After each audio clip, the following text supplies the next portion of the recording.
You guys left a lot of points on the board with the 3 missed field goals. Yep. And you guys also had, you guys left a lot of points on the board with the 3 missed field goals, and you guys also kind of had a characteristically mistake-prone game with a lot of penalties. I'm wondering, was that a source of frustration for you, and what message did you give your team to get them back on track? Well, first of all, talking to the team, we're celebrating the win.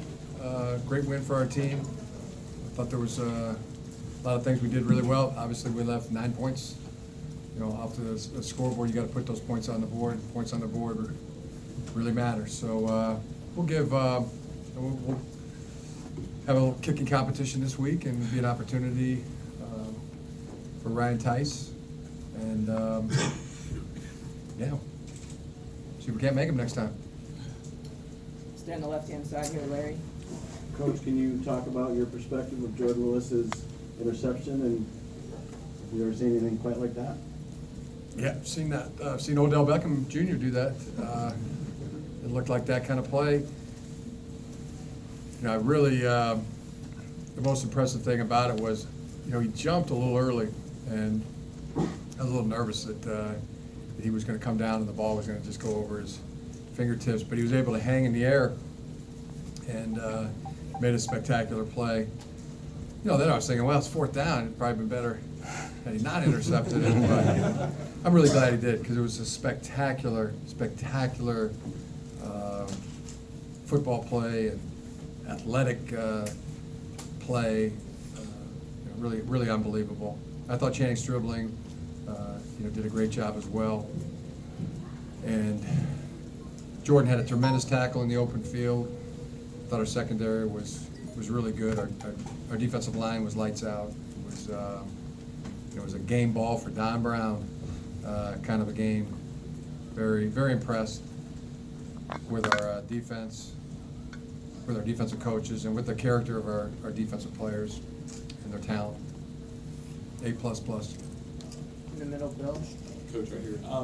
First off, what was your vantage point of Wilton's downfield throw for the touchdown? You know, right on the money. And are you itching to get this team, you know, a good road test next week? Yeah, it was we were under center, play action pass. We're really, the play's designed to go to Jake Butt, but I saw Wilton wheel and throw it to Amara, and saw Amara had a step on him or two, and just kind of holding your breath there the last split seconds of the play to see that it doesn't get deflected. But I really felt good when the ball was in the air. Wilton has been extremely good throwing the deep ball, extremely accurate throwing the deep ball. So we all have a lot of confidence, and he has a lot of confidence in throwing it, and it was a tremendous play.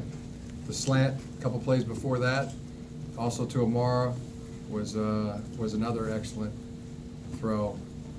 And we didn't give Wilton the pass protection today that we would like and he deserves. But he when he had protection and was able to set his feet and throw the football, I thought he did it. He was very effective. In the middle, Chris. A couple of things, Coach. Grant Newsome and Quinn Nordine, is Quinn banged up? Yeah, Quinn's working through something. Okay. And then Grant, any word on him? Yeah, it doesn't look good. He was blocking on the edge, and what he told me was he got cut right at his knee. I don't know if it was a helmet or what it was, but he's going to be. I think he'll be a surgical procedure will be needed. And then can you talk about the job you guys did slowing their run game and how critical that was? Yeah, we did a tremendous job against the run. I thought we did a great job against the pass. Pass rush was outstanding. Our defensive backs were in tight coverage all day. I mean, they tested us short, deep, crossing routes, the works, and our guys stood up to it. In front here, Mark.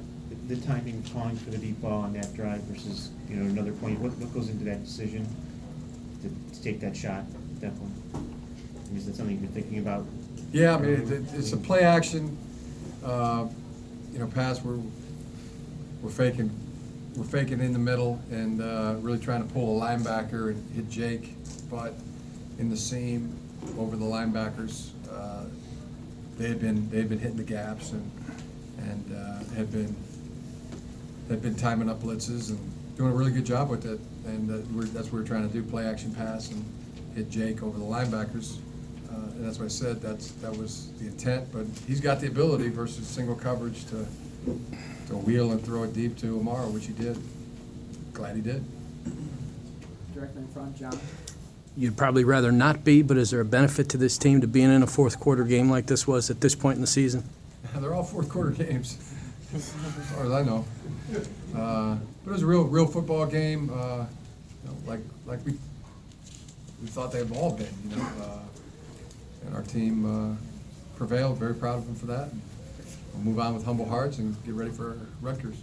The other thing is, where did the 11 men lined up behind each other come from? Just something my son Jay found and came up with, and so you can talk to him about it. But I thought it was good. Guys had fun with it this week, and we put it in this week, and they executed it well. In the middle right, Bo. Coach, how do you kind of not calm expectations, but just kind of keep the team within its own, and not get too excited with what you guys have accomplished so far? Well, we're just gonna keep going about this. I mean, we'll celebrate a win. We'll celebrate all wins, but then we'll get ready for a championship game, for a big game against Rutgers.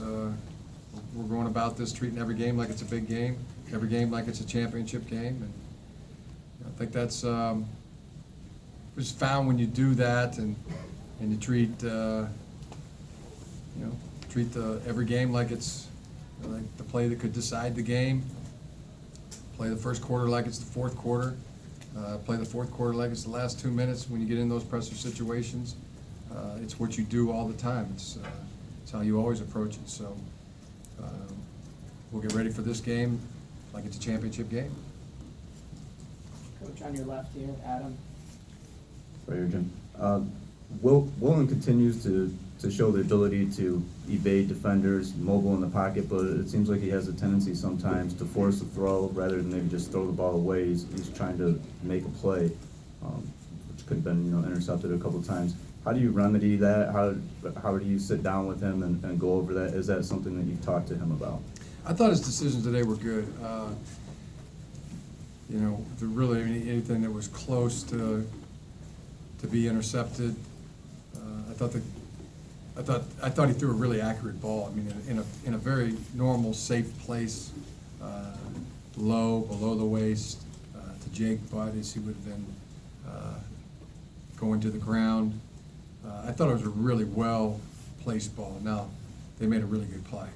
Got a hand in there, tipped it, and it tipped right to one of their defensive backs, and there was an interception. The other one, he threw to the end zone, jump ball situation. I think it was J.U. or Amara. And outside of that, I can't think of another ball that he forced all day.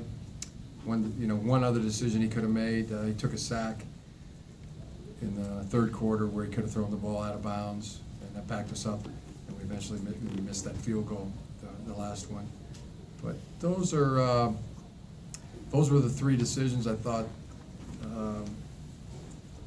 I thought they were all good except the one he could have thrown out of bounds and not taking the sack. But he's making good decisions. I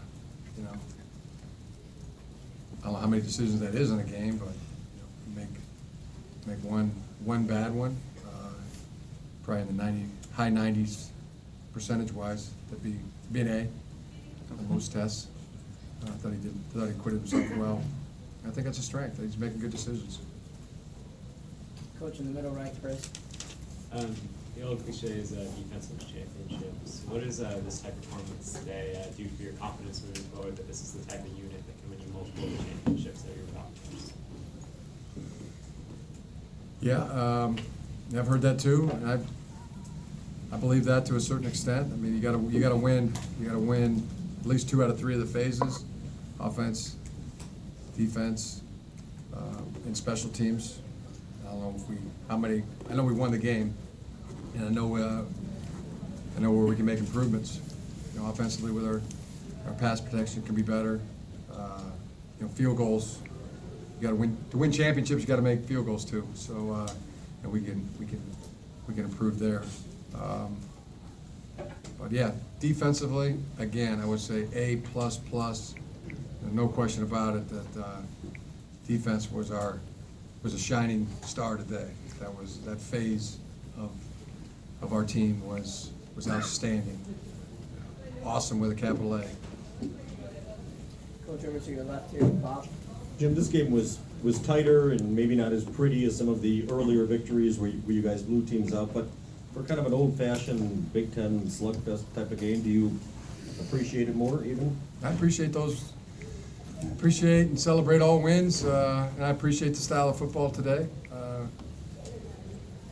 No question about it. I mean, it's a good style of football. I mean, it's been a winning style of football for us through 5 games, and it's been a winning style of football for Wisconsin. Both teams were undefeated today, and it was a good ball game. Middle left here, Nick. Jim, over here. I think last year through like 5 games, something like that, you mentioned how you thought the team's getting into its battle rhythm, I think was the word you used. Do you feel like that's coming out? I know you guys have had some injuries to go through. Do you guys feel like you're getting into your rhythm here 5 games in? Yeah, I mean, we don't look at arriving at a rhythm or getting into a rhythm. You know, we're just trying to get better every day. Trying to be better today than we were yesterday, and be better tomorrow than we were today. And I think that there's definitely things we got better at today, and other things that we can get better at. So you know, we'll just keep striving for that. So simple that it just might work. Get back to work with humble hearts and go eat some ice cream right now and celebrate for a little bit, and then get ready for Rutgers. Got ice cream again. Huh? Got ice cream again. Whenever ice cream is over, I like the chocolate kind. So, yeah, I like that. Up front here, Angelique. I like to get together after the game with the team and eat a little ice cream. A couple weeks ago, you cited the snap and hold. Is this the situation more yips now, Kenny? I don't know about that word. I got Ryder Cup in my brain. Yeah, the football analogy. We'll look at it this week and look to see who the absolute best person is to kick field goals for us. It's possible. We've never thought it was ideal to have Kenny do the punting, the kickoffs, and the field goals. It's a lot. It's probably too much. And this will be an opportunity for Ryan Tice to step up this week and carry that duty. I think he's more than capable of doing it. Thought that kick he made, I thought it was good from where I was standing. So he'll get that opportunity this week to prove that he can do that, and I'm confident that he will. And I think it'd probably be better and for our overall kicking game to have somebody that can do one of those phases. Also, does that formation have a name? And when you threw it at your defense this week, were they confused by it when they first saw it? A little bit. Train formation, yeah. That's the name of it. Okay, We've got time curious. for a couple more. Saw some- Maybe it has a future, we'll see. Yeah. We'll start over on the right with Steve. Jim, Channing Stribley had the 2 interceptions, also had a big pass breakup in between those interceptions. Talk about those plays that he made. Big plays. I wish we would have gotten more points on the board off of the turnovers. We had the 3 turnovers, to their 1. They did a better job capitalizing off the turnovers in terms of putting points on the board than we did. But big plays were made. Stop their drive. Their winning drive. Their attempt at a winning drive at the end of the game with Channing's interception, Jordan's interception. I thought Channing had another really big pass break. I think of 2 right now that were outstanding as they were testing him deep. I think he got his hands on 4 or 5 balls during the game, which is which is outstanding, and 2 interceptions. That's outstanding for a corner. And he tackled. I thought he had a heck of a ball game as well. Both our corners really played well today. All right, last question, Mark. It's unusual for your team to draw a lot of penalties, but today it seemed like they just kept coming, especially in critical situations. Do you think there was something connected with them? I mean, in terms of... Yeah, we talked to our team a lot about, when we were in the punt formation, you know, that they were, and when they were on defense, they make a shift call, and they say set, and they try to simulate the cadence offensively or the punt cadence, and I was hearing it. The officials were, you know, we talked to them about it before the game. I thought they would have heard it too, and you know, they're allowed to say move, but they can't simulate the set or the cadence. So yeah, I thought that was you know, caused those 2 penalties, very much caused those 2 penalties, and then the last one we got called for holding. Sanusi got called through. Again, I thought that was another running over the snapper. I thought that should have been called again. They were trying to run right over the snapper, which they got penalized for earlier in the ball game. And I didn't see the hold by Scott. I saw him get run over, which really should have been, I thought, a penalty on their side. But we had formation penalties. They called us for the offensive tackle being off the line when Juwan went into the game, and got that fixed. But and there was a few other penalties that we'll look at and address as well, and don't want to be penalized. Thanks, Coach. Okay, thanks.